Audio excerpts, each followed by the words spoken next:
saying, because of the last election, that, one should expect some, at least the normal crisis of Ugandan elections, security and perhaps even violence. But that has been appended, and it looks like it is this way because the mainstream political opposition has basically flatlined. So there is no coalition candidate against the president, and that has been the deciding factor. But we didn't have one in the last election as well. Yeah, but you have a nominal candidate who the opposition sent to rally around, and that has always been the thing, right? Okay. But this time around, it's completely flatlined. And it tells you something, by the way, because I wrote an academic article in 2010. And in my analysis, myself and Michael Wilkerson, we had pointed out that Ugandan elections are very democratic when it comes to the municipal levels. So like local councils, MPs, you have a very high attrition rate for incumbents. People at that level, ordinary Ugandans are able to, say, for example, kick out the incumbents and bring in new people like Isaac. And that has been the cycle. So incumbency has been a disadvantage for the last 4 cycles. So at the local level, you've got a very dynamic democratic culture, but it was the presidential elections that contributed the tension that we used to see, Dr. Besigye and Yoweri Museveni and so on and so forth. Now that there is just one bull in the corral, it's all quiet. And it must tell you something.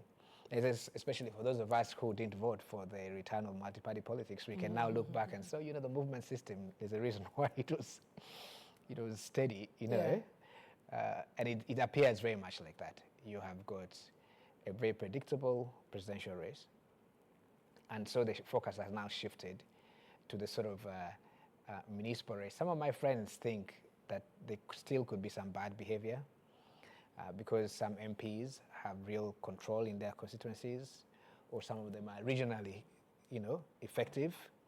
And for this, you have to isolate the history of Zimbabwe, because over the last 3 electoral cycles, you had this thing where someone like the Honorable Sam Kutesa was basically seen as a president within the, the constituency, and that contributed the kind of violence.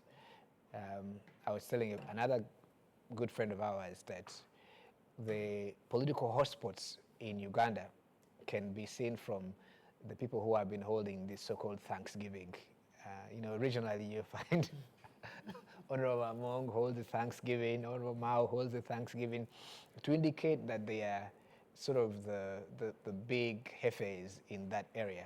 So there could still be bad behavior, but I'm glad, I'm actually happy for the boring election. Okay. I don't know if you noticed on Wednesday that traffic in the city was quite light. Because the day before the nominations, I think people it was.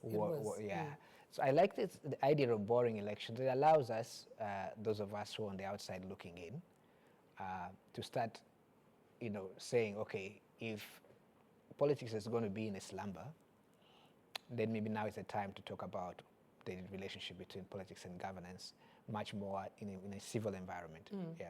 Okay, thank you very much. I like that you also look at it as a bore. Now it is a time to flip the coin. We are not paying attention to tear gas. I've seen most of the, I don't know, I mean, from a purely journalistic point of view, I see 500 candidates or more have been nominated.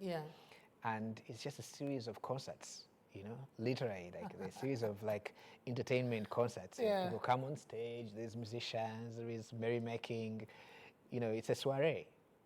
Well, Obed, do you think there is going to be any change now that we have had members of parliament nominated? We now know the exact date for elections, which is going to be the 15th of January. We know that parliamentarians, aspirants, will on 10th start their campaigns. Is there going to be any change in the wave that has been happening? The silence, sort of. Well, I would I wouldn't want to use Zama's word of boring election. I think, let me call it a peaceful election. Okay. When Mao told us some time back that this election was going to be the most peaceful, people didn't take him to that serious, but I think he meant it.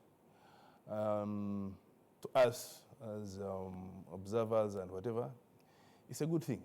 It's a good thing. And what do you think, sorry for interrupting, what do you think is causing this calmness, the peacefulness that we are? Contrary to what happened in 2021, 2021 was, I mean, we were in a tricky situation. COVID-19, standard operating procedures were not supposed to be doing these public rallies and whatever. And then you had the candidate who was, in fact, some candidates, but especially Bobi Wine, who was defying everything. And the government was saying, please, you have to behave. And hence the confrontation, tear gas, and stuff like that. But now, where would there be a confrontation? I mean, it was scheduled. Uganda is a multi-party democracy, and the government knew at a certain time there will be elections, people will canvass for votes. So I don't understand why people are so shocked that there is no confrontation, that everything is peaceful. I mean, it was anticipated, government prepared for it, committed a lot of money to this exercise. So we are only shocked because of 2021 that was a definition of defiance against an epidemic that was with us. But now, there's no reason to do that. Back to your question of members of parliament changing the heat of the thing. The tide. Of course, there will be change. Because, like you put it in your introduction remarks, people who lost in primaries, and on either side, be it NRM, be it even NUP, and whatever, they've all defied the results and are coming as independents. What does that mean? It means that people are coming back for a do-or-die contest. I mean, if you're telling me a minister has lost, but now they have come in as independents, that means they must do everything, but of course, not violence. I think the state is prepared for whoever, to make the whole exercise so peaceful. But in terms of spending, some sort of noise, robbing left, right, and center. We're going to see people in churches. We're going to see people everywhere spending, because now spending during the electoral process in Uganda is an inevitable exercise. You have to spend. So the heat will change. But I think what I see on the part of the state, especially police and other security agencies, is to make sure that there won't be any violence. We're talking about Zimbabwe. I think security has mapped out those hotly contested areas. There will be sufficient deployment. Where you see more heat, we call it more vibrancy, like some of you have preferred to use that word. And then people, but what is so interesting, Mildred, is that the numbers that are showing up for these local positions, members of parliament, LOCs, and whatever, the numbers are so immense. My view is that it gives a lot of credibility to the Electoral Commission. Okay. That someone loses in primary of whichever party it is, but still says, I will go as independent. Meaning, they have a lot of believability in the results that will come from the Electoral Commission. Or they are doing the do or die, like you said. They want to be in parliament nevertheless. Yes, it's a do or die because it's a job. Make no mistake. When you lose an election, you have lost a job. So it's a do or die because it's a job. But the fact that they are saying, no, let the final arbiter be the Electoral Commission.